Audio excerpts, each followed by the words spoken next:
Hello friends, how are you? I am Muhammad Idris and yours most welcome in Idris Academy. ये आज का topic है हमारा chemical equation. Chemical equation really में क्या होता है, इससे पहले की वीडियो में हमने बातचीत किया था प्रॉपर्टीज ऑफ केमिकल रिएक्शन की। आज हम बात करेंगे केमिकल इक्वेशन का। केमिकल इक्वेशन क्या है कि ये वे है या एक मेथड है रिप्रेजेंटिंग करने का, यानी कि केमिकल रिएक्शन को। तो इसमें से सबसे पहले हम लिखते हैं क्या है कि केमिकल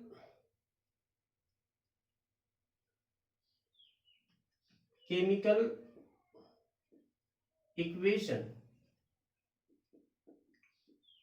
इक्वेशन में हम लिखते हैं the method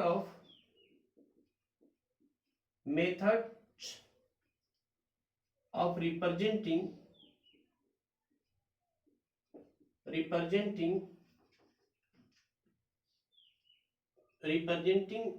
chemical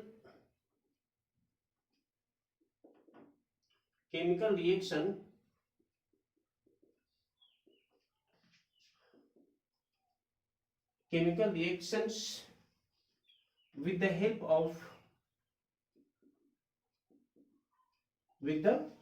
help of symbols and formulas. Formula is called chemical equation. ठीक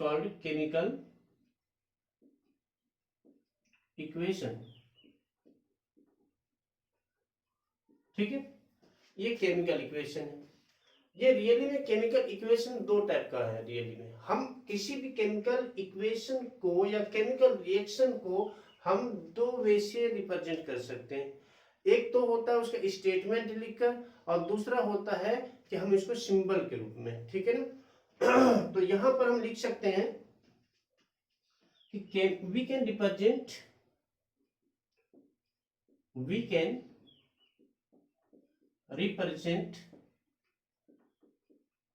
chemical equations in two ways. सबसे पहला वेज है क्या कि इन वर्ड फॉर्म, ये सिर्फ वर्ड फॉर्म लिख सकते हैं, वर्ड फॉर्म। और दूसरा होता है आपके पास में सिंबल फॉर्म।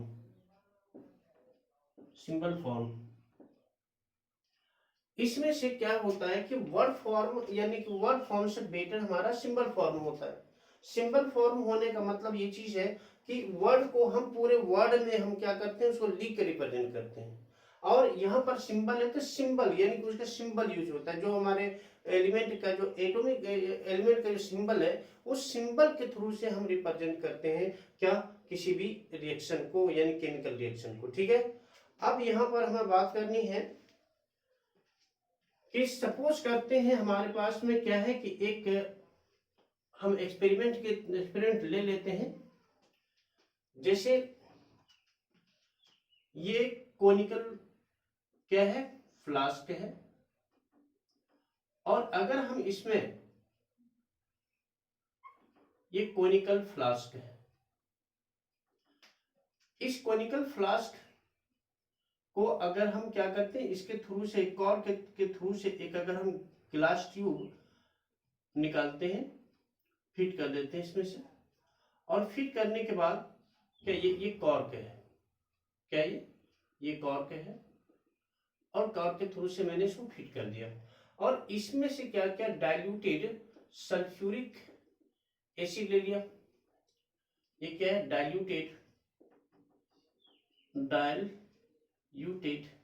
सल्फ्यूरिक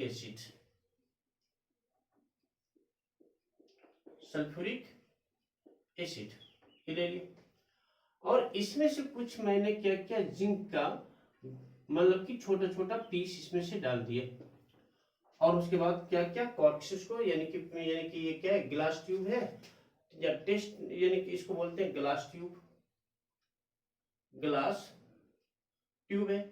इस ग्लास ट्यूब में मैंने क्या किया, इसमें से क्या किया, इसको फिट कर दिया किसके साथ में, यानी कि ये कॉर्क के साथ में। ठीक है, इस कॉर्क के साथ में अगर हम फिक्स कर देने के बाद क्या होता है, ऑलरेडी यहाँ पर क्या है, ये जिंक ग्रेनुअल्स बोलते हैं, ग्रेनुअल, जिंक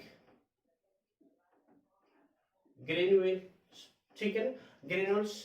अब ये क्या है कि जिंक ग्रेनुअल्स को मतलब कि क्या करते हैं कि सल्फ्यूरिक एसिड के साथ में अगर हम डालते हैं तो वैसी स्थिति में क्या है कि इसमें बहुत सारा मतलब कि क्या होगा, रिएक्शन देखने को मिलेगा, बहुत सारी चीजें मतलब कि इसमें से चेंजिंग देखने को मिलेगा। क्या है कि सबसे पहले अगर हम इसको क्या करेंगे, इसके पेंदी को टच करेंगे, बेस को टच करने के बाद हीट फील होगी।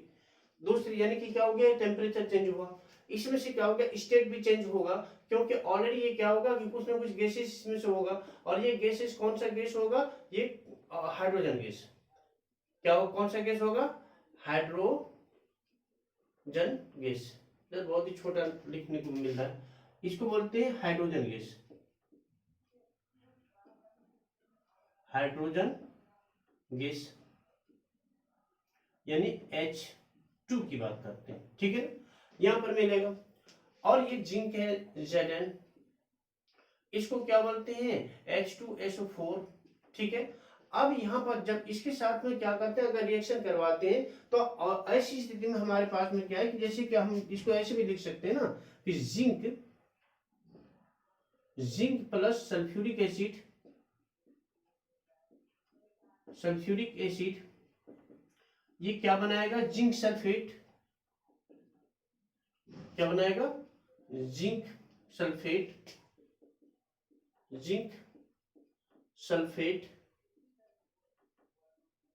ये जिंक सल्फेट, और प्लस क्या होगा, हाइड्रोजन गैस,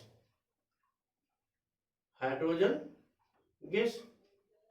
ये आपके पास में क्या है कि मैंने इसको क्या किया कि पूरे के पूरे वर्ड में लिखकर, यानी कि जिंक के पूरे स्पेलिंग में मैंने लिख दिया, और ये पूरे स्पेलिंग में लिखने के बाद क्या होगा कि आपको पूरी तरह से इसको, यानी कि हम तो इसको समझ में रहे हैं, इसको स्टेटमेंट के थ्रू से मैंने क्या किया कि इसको मतलब कि रिप्रेजेंट कर दिया, लेकिन इसमें से कौन कितना क्या मतलब कि कौन सा एलिमेंट है, कितना एटम्स का यूज हुआ है, ये हमको जरा सा पता नहीं चला।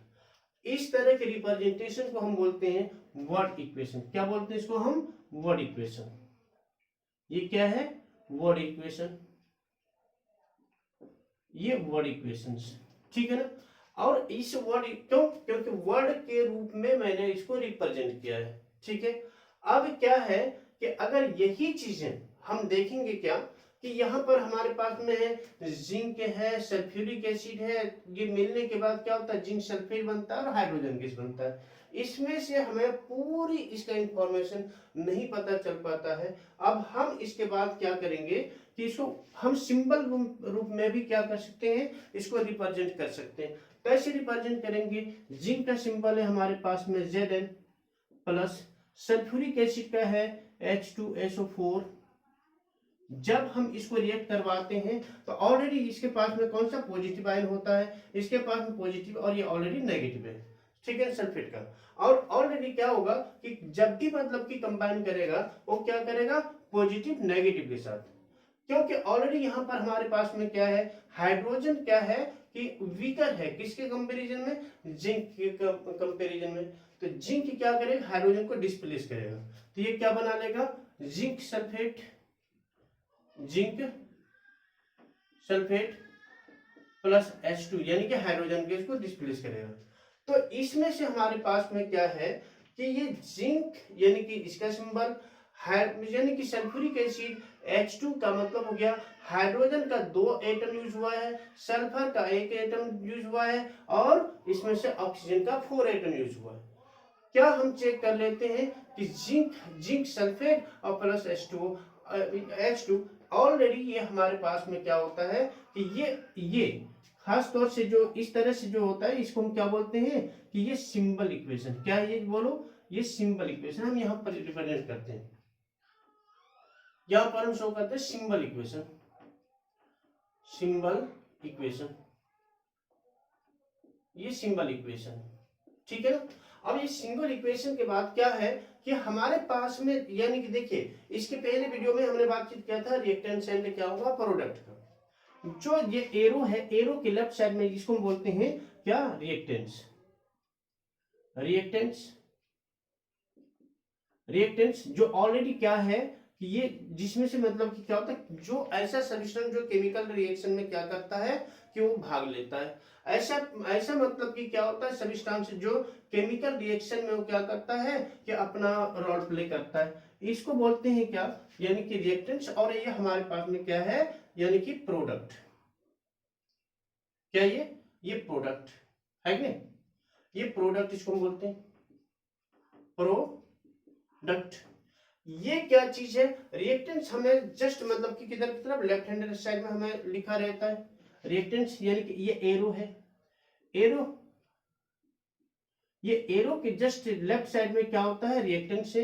यानी ये एरो के जस्ट लेफ्ट साइड में हमारा क्या है, रिएक्टेंट है LHS में, और एरो के जस्ट राइट साइड में हमारे पास में क्या है, प्रोडक्ट है RHS में, ठीक है ना। ये हमेशा इसी सीक्वेंस में लिखा जाता है, ये नहीं कि प्रोडक्ट इधर हो जाएगा और मतलब कि रिएक्टेंस ऐसा हो जाएगा। ये एरो कभी भी मतलब कि लेफ्ट साइड मतलब कि क्या होगा, फेस नहीं करेगा, ठीक है ना। ये हमेशा ऐसा ही रहेगा। तो इस तरह से मतलब कि क्या है कि केमिकल इक्वेशन क्या है कि एक वे है रिप्रेजेंट करने का केमिकल रिएक्शन को। और केमिकल रिएक्शन हम क्या करते हैं, दो तरीके से हम रिप्रेजेंट कर सकते हैं। एक तो होता है सिंबल फॉर्म, दूसरा वर्ड फॉर्म, और दूसरा होता है सिंबल फॉर्म। वर्ड फॉर्म हमारे लिए ये है और सिंबल फॉर्म हमारे लिए ये है। लेकिन हम यहाँ पर देख रहे हैं कि वर्ड फॉर्म से यानी कि ज्यादा बेटर होता है क्या, सिंबल फॉर्म, क्योंकि इसमें से टोटल के टोटल इंफॉर्मेशन ऑलरेडी क्लियर होती है। लेकिन इसमें से ऐसा क्लियरेंस दिखाई नहीं देता है, इसमें से क्लेरिफिकेशन कम होती है, जबकि इसमें से क्लेरिफिकेशन बहुत ही अच्छी तरह से हम देख पाते हैं, ठीक है। लेकिन अब यहाँ पर हम क्या से लिखेंगे, राइटिंग ऑफ केमिकल इक्वेशन की बात कर लेते हैं। तो इसमें से कैसे इक्वेशंस को हम लिखेंगे, सबसे पहले देख लीजिए आप, यहाँ पर क्या है कि जिंक सल्फेट है, जिंक सल्फेट यहाँ पर फॉर्म किया।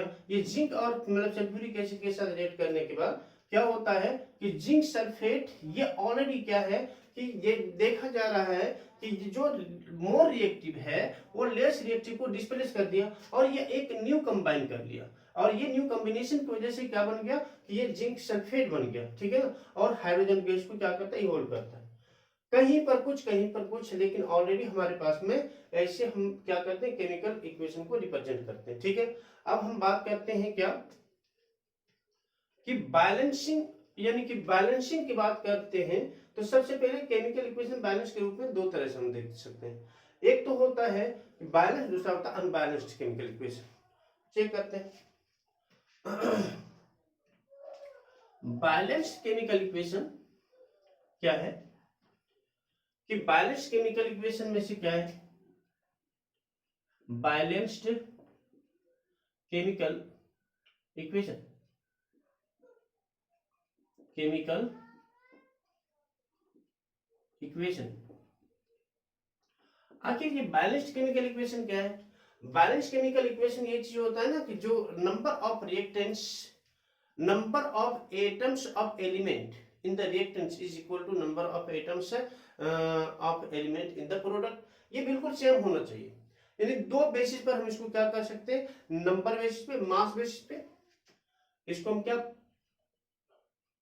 एटॉमिक मास के बेसिस पे, और दूसरा क्या है भाई बैलेंसिंग केमिकल इक्वेशन की बात हो रही है। तो हम इसको दो वे पर हम बैलेंस करते हैं, यानी कि हम इसको देखते हैं बैलेंसिंग वाला क्या है कि एक एटॉमिक मास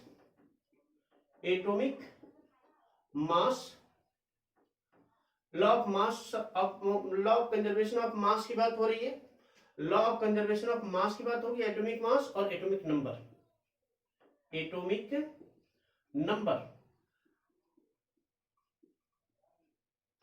के बेसिस पर, ठीक है ना। एटॉमिक मास के बेसिस पर हम क्या करते हैं कि जो मासेस होना चाहिए रिएक्टेंट्स का, वही मासेस क्या होना चाहिए प्रोडक्ट का भी, ठीक है।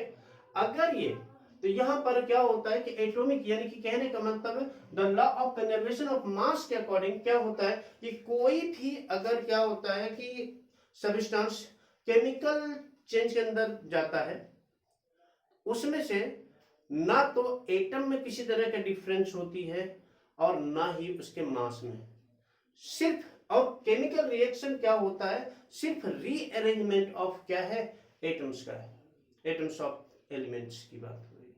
ठीक है, तो यहां पर क्या चीज है कि यहां पर हम देखते हैं क्या कि बैलेंस्ड केमिकल इक्वेशंस का मतलब होता है कि दो वे से कि mass of reactants equal to mass of product, या क्या होगा, atomic masses of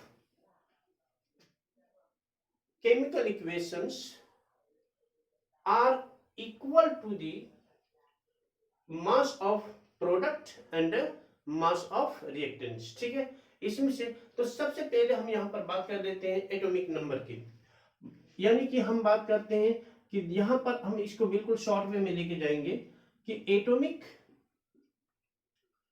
atomic number of atoms of element, atoms of elements is equal to the atomic number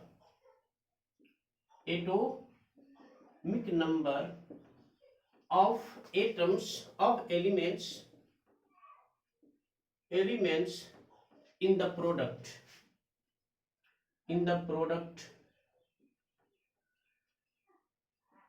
ये बिल्कुल इक्वल होना चाहिए, यानी कि एटॉमिक नंबर ऑफ क्या है, atoms in the reactants equal to atomic number of products. यहां पर होना चाहिए atomic number of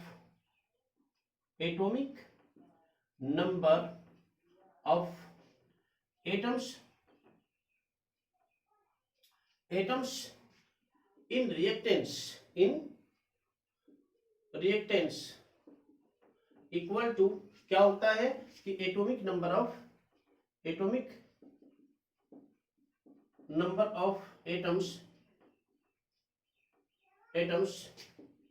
in product, ये बिल्कुल सेम होना चाहिए। ठीक है, और इस टाइम में हम ये एटॉमिक नंबर के ही बेसिस पर चलेंगे, क्योंकि एटॉमिक मास को हमें रिप्रेजेंट करने में काफी प्रॉब्लम होगी। ठीक है ना, तो इसमें से क्या चीज है, एटॉमिक नंबर की बात। अगर कहने का मतलब है कि atomic numbers in the reactants is equal to atomic numbers in the product, अगर दोनों साइड में क्या है कि सेम एटम और सेम एलिमेंट का सेम एटम अगर पूरा होता है तो बैलेंस्ड केमिकल इक्वेशन हम कहते हैं। ठीक है ना, अब यहां पर हम चेक कर लेते हैं कि जैसे आपके पिछले इसमें इसके थ्रू से हमने बताया था कि Zn प्लस H2SO4, इसको क्या मैंने रिएक्ट करवाया था, ZnSO4 प्लस H2।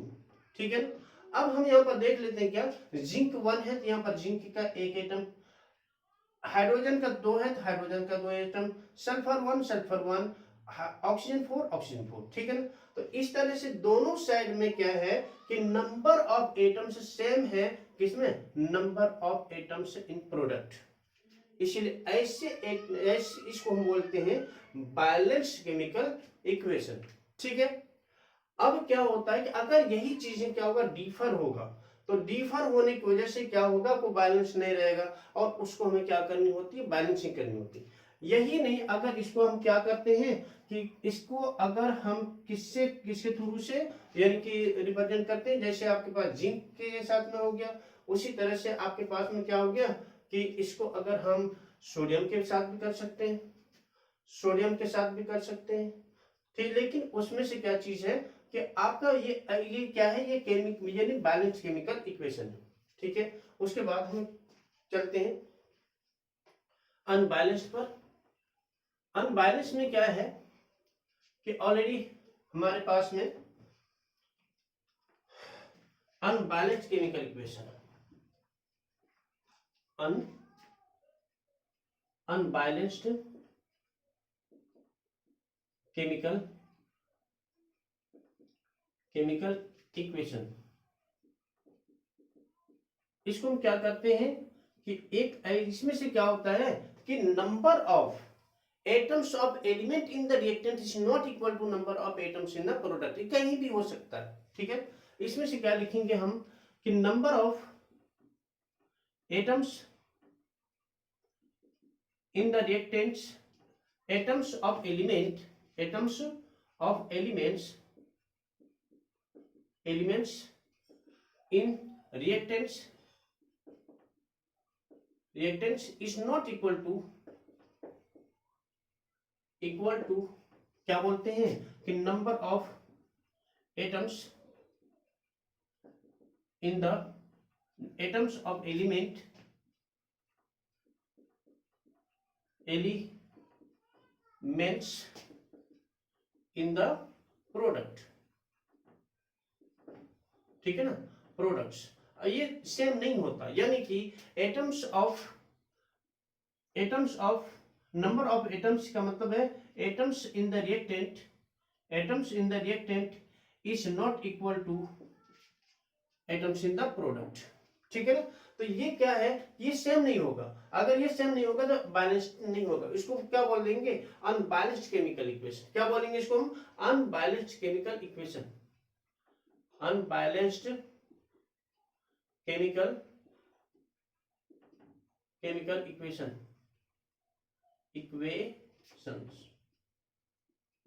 इक्वेशंस, ठीक है ना। तो इस तरह से हम देखते हैं। लेकिन हाँ, अनबैलेंस्ड है, इसको हम बैलेंसिंग कैसे करेंगे, इसके भी तो है। तो इसमें से क्या चीज होता है कि बैलेंसिंग ऑफ केमिकल इक्वेशन को हमें करना। बैलेंसिंग कैसे हम करेंगे, इस पर हम बात करते हैं। बैलेंसिंग क्या है, balancing chemical equations, balancing chemical equations कैसे हम बैलेंसिंग करेंगे। इसमें से बात ये चीज है कि ये प्रोसेस है, the process of making equal number of atoms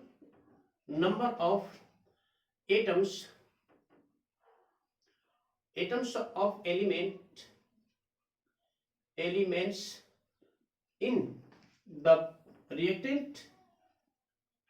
elements in the reactants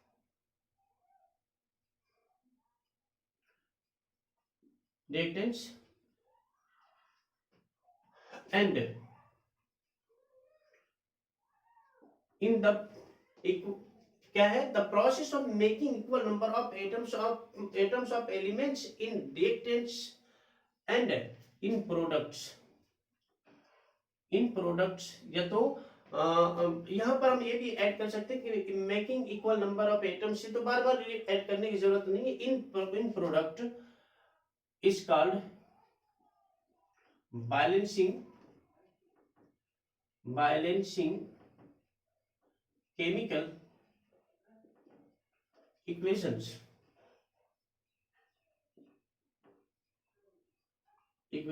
ठीक है ना। तो इस तरह से हम बैलेंसिंग करेंगे। अब सपोज करते हैं हमारे पास में कोई अगर एक बैलेंसिंग केमिकल इक्वेशंस की बात हो रही है, जैसे आपके पास में हो गया कि जैसे हाइड्रोजन है और प्लस O2 है, ठीक है, O2 है और ये भी O2 लेता हूं।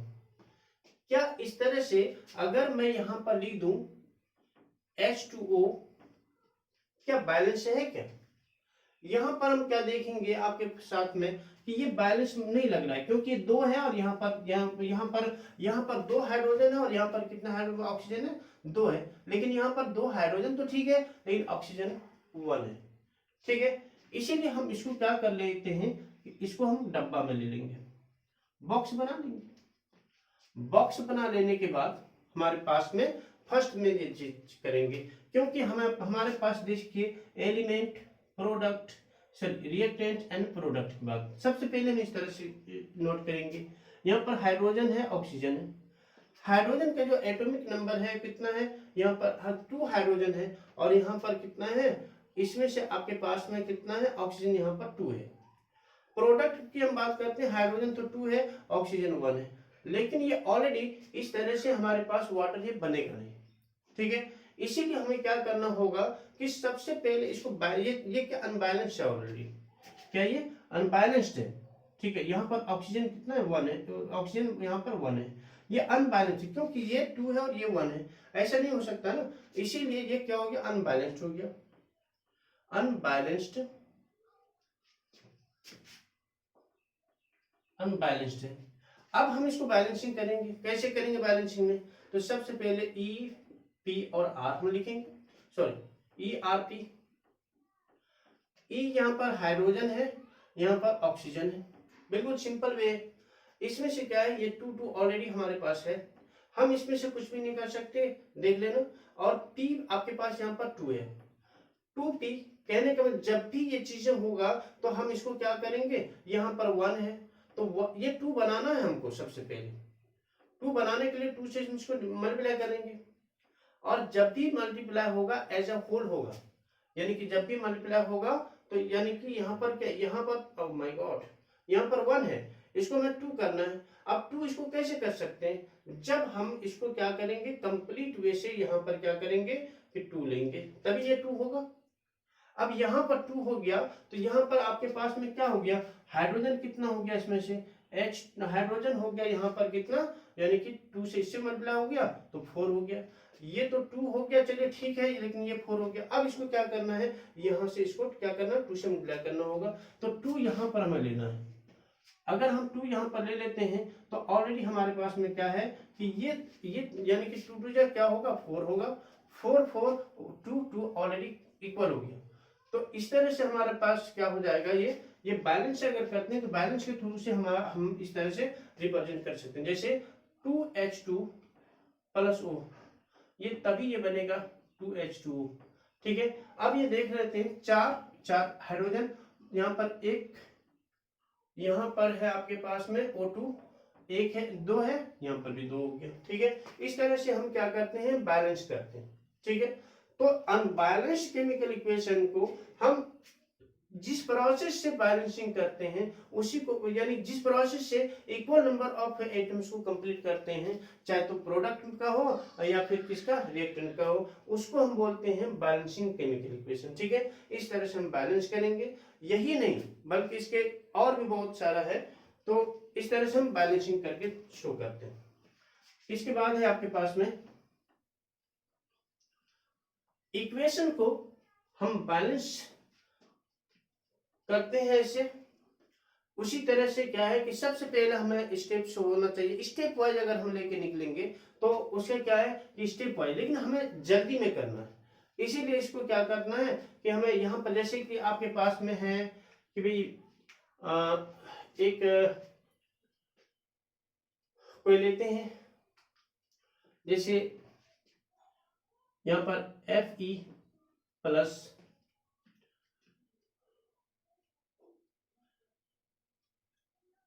H2SO4 SO4, ठीक है। अब यहां पर आपके पास में है Fe3SO4 प्लस H2, ठीक है। अगर बाय द वे अगर हम इसको लेते हैं तो इसमें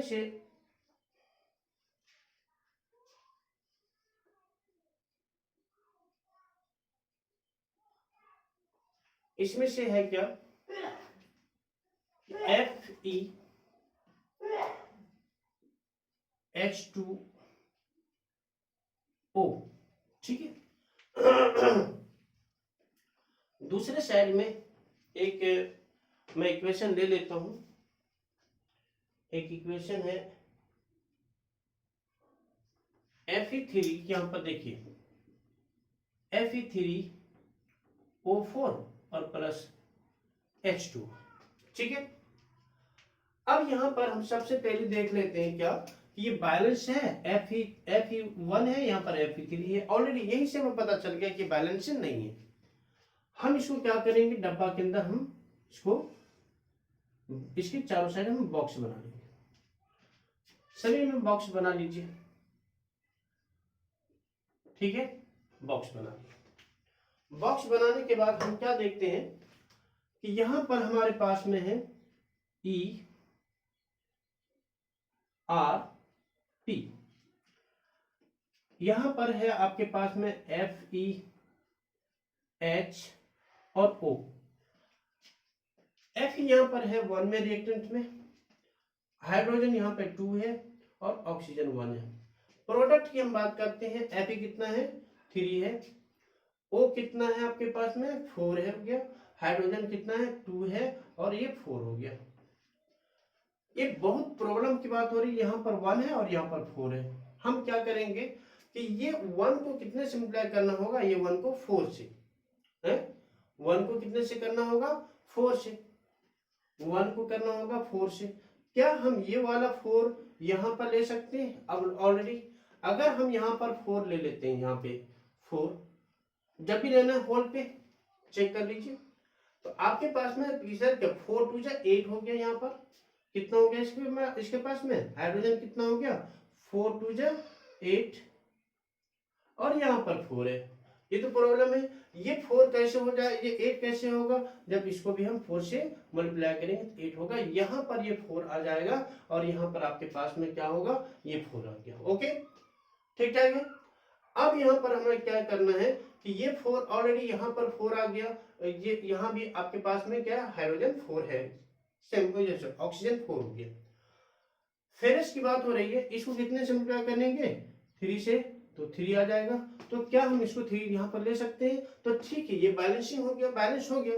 हमारे पास में ये भी 3 है, सेम है, ये सेम है, ये सेम है। हमें क्या करना होता है कि number of atoms in the reactants equal to number of atoms in the product, same करना है।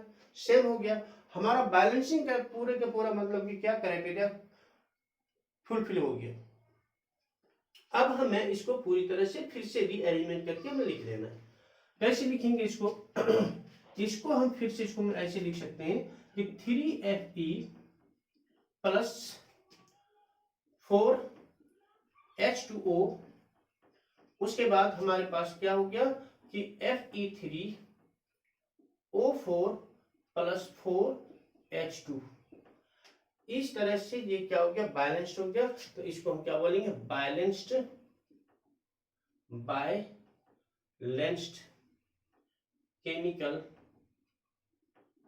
केमिकल इक्वेशन, ठीक है ना। तो ये इस तरह से हम बैलेंसिंग करते हैं।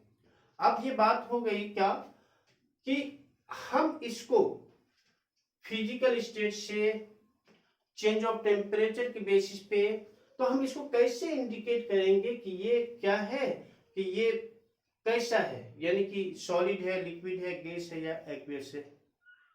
इसलिए हम इसको रिप्रेजेंट करेंगे फिजिकल स्टेट के बेसिस पे। किसी भी इसको हम क्या करते हैं, मोर इंफॉर्मेटिव बना सकते हैं। किसको? केमिकल इक्वेशन को, to make a chemical equation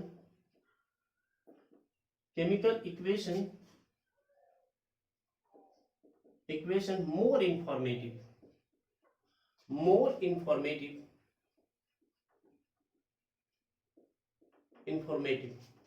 इसको हम क्या कर सकते हैं, कैसे बना सकते हैं, ठीक है। ये हम कैसे बनाएंगे? तो सबसे पहले अगर देखिए कि कोई सॉलिड है, मान लो सॉलिड, इसमें से एस हम लिखेंगे। कोई लिक्विड है, कोई सब्सटेंस लिक्विड है, उसमें क्या बोलेंगे एल हम बनाएंगे। कोई सब्सटेंस गैस है तो हम इसको जी बना देंगे। लेकिन एक्वियस का मतलब होता है कि अगर बाय द वे उसमें से थोड़ी पानी थोड़ा है, नमी है उसमें, पूरे मतलब कि लिक्विड में नहीं है, तो उसको हम क्या बोलेंगे, एक्वियस बोलेंगे। और ये एक्वियस का मतलब होता है, एक्वियस यानी एक क्यू लिखकर हम क्या करेंगे, मोर इंफॉर्मेटिव बनाएंगे। ये ऑलरेडी फिजिकल स्टेट की बात हो रही है। राइजिंग टेम्परेचर भी होता है, उसके बेसिस पर भी हम कर सकते हैं। तो इस तरह से, लेकिन मैंने फिजिकल बेसिस पर हम, यानी कि फिजिकल स्टेट के बेसिस पर हम क्या करते हैं, इसको इस तरह से मोर इंफॉर्मेटिव बनाते हैं। ये है फिजिकल स्टेट्स, ठीक है ना। तो ये फिजिकल स्टेट्स के बेसिस पर हम क्या करते हैं, इसको मोर इंफॉर्मेटिव इसको हम बना सकते हैं, ठीक है ना। तो यही वजह है कि जब आप इसके साथ में, यानी इक्वेशन के साथ में अगर इन चीजों को आप लिख देते हैं तो वो क्या होता है कि बिल्कुल क्लियर हो जाता है कि कौन सा, मतलब कि जो कंपाउंड है वो किस वे में है, सॉलिड में है, लिक्विड में है, गैस में, या फिर एक्वेस में है, ठीक है। ओके, आज के वीडियो में इतना सा ही। उसके बाद फिर हम लेकर आएंगे टाइप्स ऑफ केमिकल रिएक्शन का, ठीक है ना। और उसको हम बड़ी फनी वे से हम इसको आपको समझाने जा रहे हैं। तो इस तरह से अगर ये वीडियो आपको पसंद आया हो तो लाइक और सब्सक्राइब करना बिल्कुल भी नहीं भूलिएगा। ओके।